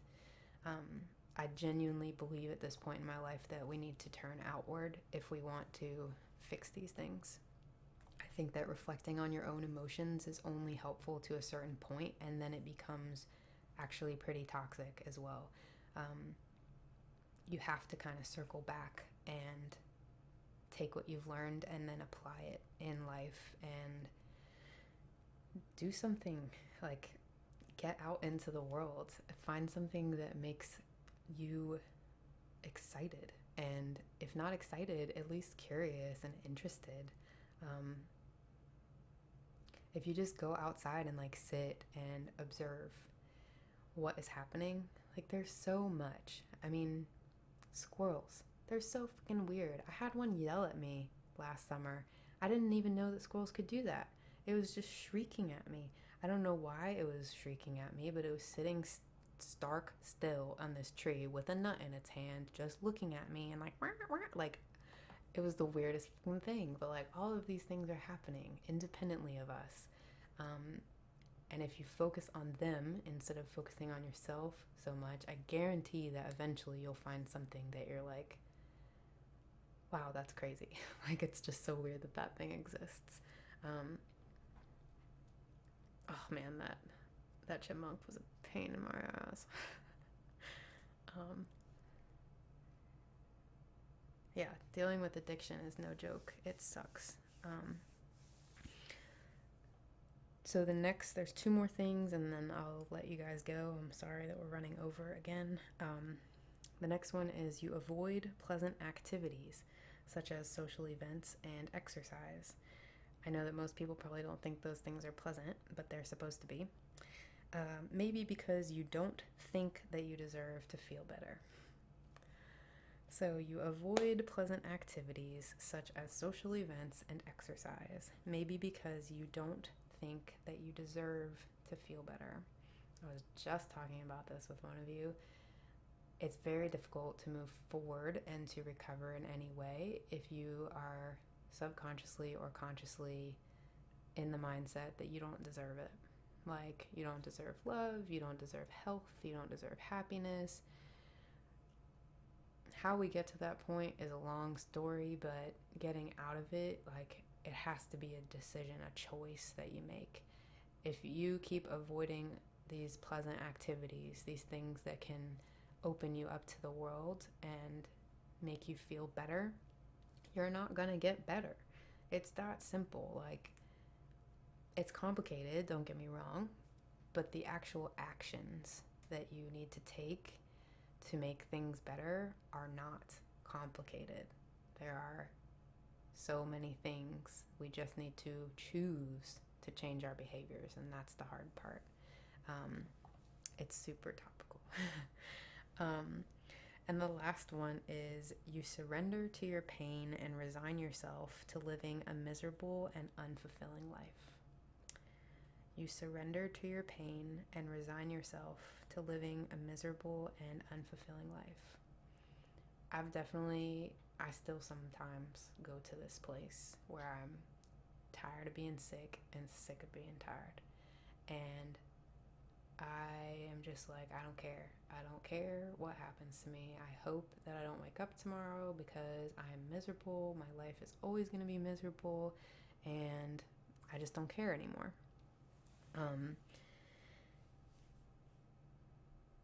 That's just a way to cope.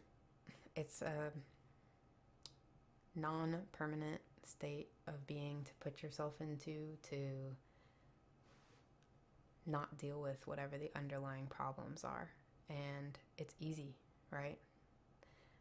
It feels kind of good to just be like, I don't give a shit. Like, whatever happens, I'm miserable and I'm cool with it. Like, you just become a curmudgeon and think that that's your new life. Yeah, it's definitely something that I can relate to a lot and have a hard time pulling myself out of sometimes. But the whole point of, dealing with coping, choosing to learn coping mechanisms and coping strategies is to stop using this list of emotional avoidance and bad coping behaviors that we just went through and start actually solving those things. You don't have to live a miserable life. You don't have to be in pain and depressed and sad. Is it easier for us to do that? Definitely. The longer we do it, the easier it becomes. The lower our self-esteem, the easier it's going to be. It is scientifically proven that it's harder, I should say, for people who are feeling low and have low self-esteem to move past that hurdle and get into a place where they feel happy and have high self-esteem. So you're not crazy to think like this is really hard. It really is hard. In a sense, we've hit like the genetic anti-lottery with dealing with mental illness. It is what it is. Like, there is definitely a handicap there, however you want to look at it. No matter what it's called or how you want to describe it, you're not crazy for thinking like that it sucks and that it's hard to fix. It is. Science proves that. Our brains literally change and adapt to our sad and sour ways, and we have to choose to fight it and be better than it and not let that become our whole person and our legacy. And the only thing we've done on this life is to give up to mental illness, to give up to our fears, to give up to every challenge that presents itself to us, and instead just sit around and say, I can't do it. I don't know how. I'm not good enough. I don't deserve it. I'm miserable anyway. I'm never going to be happy. I'm never going to be in love. I need a relationship and I'm never going to find it. All of these things, like, we're so much better than that. Like, that's just such a piss poor way to view life, and I do it. I'm not criticizing anyone. It's just like, when we really step back and think about it, that we've been given this life to like do something, and there are things that we enjoy. We all have like a secret dream life that we wish that we had, and there's no reason that we can't actually try for it. Have you ever tried for it? Really? Have you ever really wanted it so fucking badly that you were willing to not choose the fucking Cinnabon, that you're willing to eat the fruit, that you're willing to go say hi to someone, that you're willing to smile at someone in the grocery store? Do you want it that badly? Do you want money or fame or happiness in your family or a kid or love? Any of those things, if you want it bad enough, there are resources out there. I am fucking broke perpetually, and I have gotten myself into therapy. I have found resources. There are things in place if you don't have money. There are ways that you can get out of any situation. Like, yeah, I'm not saying our government is the best, that it has all the resources, but there is enough stuff out there that if you really want it, you can do it. And I hope that this community can band together and help each other in doing it and moving forward with whatever our goals are. They're all different. I've gotten to know each of you to a point, some of you more than others, and I've talked to almost all of you about something in your life that you want to change, whether it was just a casual conversation or a deep conversation. We all have things about us that we want to change. And I'm more than willing to support each of you through that in any way that I can. Obviously, I can't do everything for everyone, but even if it's just listening, or if you need me to research a way to, or find you a resource in your area, maybe you just don't have the mental fortitude at the moment to figure out where you can go, I'll do it. I really don't mind. I think that this is what we need in life is we need community. We need to look out for each other and be willing to talk to each other and say yeah, I've done this. I've cut. I've tried to kill myself. I've been there. I've been miserable. I've binge eat till I was sick. I've done so much messed up stuff. Feeling miserable, feeling alone. And the only way that we're going to ever get out of all of that is if we actually try to do something differently. So I know I've run us over time. Sorry about that. This was all supposed to be sort of building the foundation, talking about what coping mechanisms are and why we need them and how badly we need them because of how much stress can impact not just our brain, but our body. We can become physically ill from stress, and we develop literal mental disorders when we continue to live under stressful circumstances. So if you feel like I've been feeling like things have just gotten worse for you over time, and you feel like you're getting more and more backed into a corner, and that there's less and less that you feel comfortable or confident doing, we've done this to ourselves, and we can get ourselves out of it. It is possible. We're not damned to this life that we don't like. It's just going to take effort, and you're going to feel better once you start putting in the effort. You just have to start. That's all you have to do is start. That's your only task at all. Just put one little tiny foot out there. My feet, I can't, I probably shouldn't do that, but I'll show you. I've got these lovely furry booties on. So I'm taking little Yeti steps myself.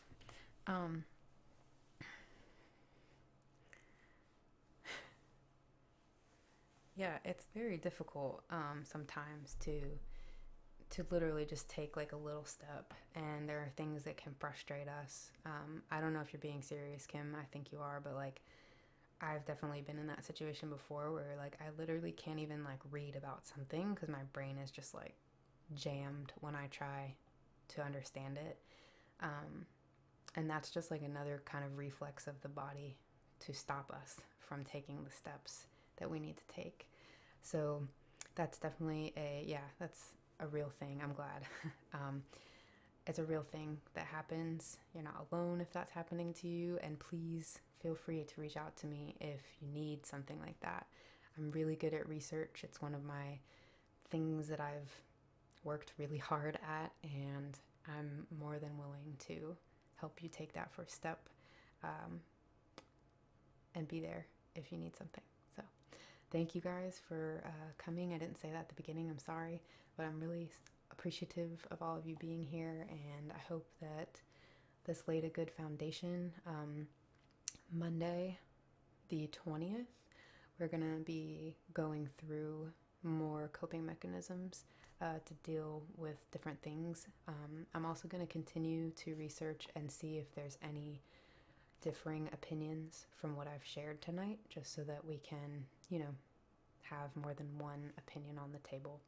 And yeah, I hope that you all have a great night. I'm sorry if I kept any of you up late, and thank you for coming. See you guys next time.